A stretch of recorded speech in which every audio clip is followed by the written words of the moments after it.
Paano kung malaman mo na yung kausap mo pala ay nasa ibang panahon? Anong gagawin mo? Ako si Ellie Montoya, 27 years old, isang architect sa taong 2025. Lumipat ako sa isang apartment sa Manila upang magsimula muli.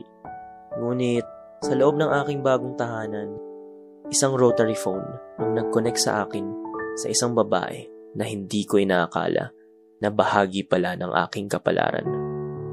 Siya si Celeste Navarro, 25 years old, isang mamamahayag sa taong 1898 na matapang sa paghahanap ng katotohanan. 2 months na rin akong nakalipat dito. Mukha man luma, pero pwede naman pagtiyagaan. Sente naman na to para sa solo living na kagaya ko. Kung i-describe ko ay may isang malaking cabinet, higaan at study table para sa isang tao.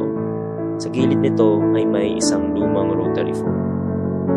Yung bilog na iniikot na sa telepono para makatawag ka. Medyo mahirap i-explain eh. Basta alam ko nakakita na kayo nun sa mga palabas. Hindi ko alam kung gumagana pa ba yun. Pero di na sumagi sa isip ko na gamitin yun. Kasi sino naman tatawagan ko dyan? Kamaya multo pa makausap ko. Hanggang sa isang gabi, alas 12 ng madaling araw, bigla itong tumunog.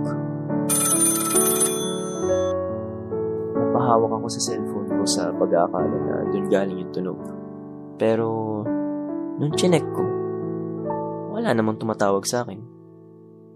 Hinanap ko yung tunog at nung napalingon ako sa rotary phone, dun ko napagtanto na doon pala galing yung tunog. Ang bihira. Magana pala yun. Ano to? Sino naman sa panahon na to ang gumagamit pa ng rotary phone at tatawag ng 10 oras ng gabi? Hello? Sino to? Sino to? Ako dapat ang magtanong yan. Ikaw ang tumawag sa akin. Ha? Di ako tumawag. Ikaw ang nasa caller ID ko. Caller? Oo. Caller ID. Sa'yo nang galing ang tawag. Bigla na lang tumunog ang telepono ko rito. Napaka-formal mo naman magsalita. Lumang telepono. Landline ba yan? Oo. Teleponong rotaryo to. Nagulat ako sa sinabi niya. Rotary phone? Sino pa bang gumagamit ng ganun ngayon? Wait, rotary phone? Yan ba yung iniikot para pumili ng numero? Oo. Bakit parang gulat na gulat ka? Tagal na ng phone na yan ah. Gumagana pa ba yan?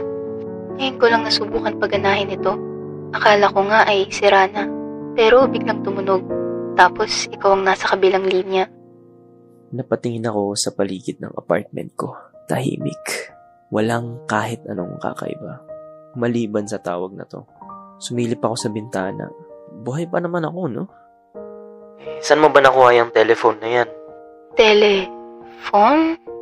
Ang sinasabi mo ba ay telepono? Oo, basta. Yung telepono mo o ano man tawag mo.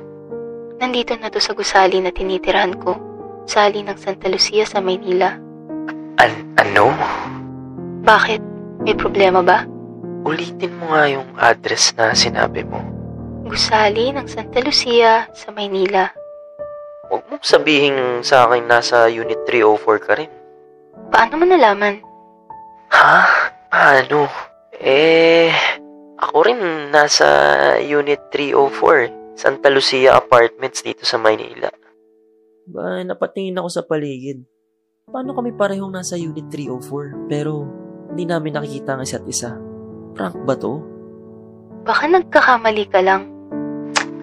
Imposible. 2 buwan na ako nakatira rito. Ako naman ay kakalipat ko lang nitong 1 linggo.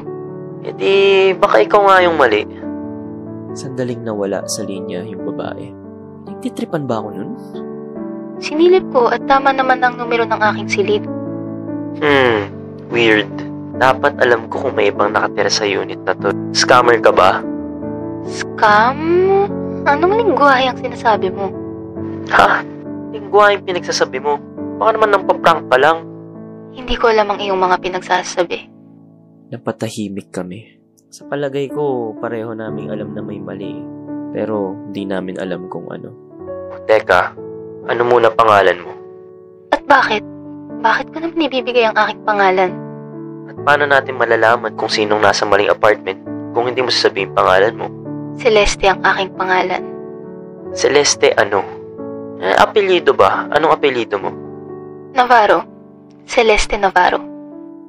Sige antayin mo ako saglit at tatanungin ko yung landlord ng lugar na to. Lord, bakit mo naman itatanong sa Diyos kung sino may mali rito? Basta, dyan ka na lang muna ha. Huwag mo muna ibababa yung telepono. Hinold ko muna ang aming call ni Celeste para katukin yung may-ari ng building kung may nakatira bang Celeste sa building namin. Magandang umaga po. Gusto ko lang po sana may tanong kung may nangungupahan po ba na Celeste Navarro dito? Sabi niya po bagong lipat lang daw po siya eh. Celeste? Wala naman ako kakalalang Celeste. Tsaka walang bagong lipat dito. Ikaw yung huling lumipat dito sa building natin. Sabi niya raw po kasi nasa Unit 304 daw po siya. Saan mo ba siya nakausap?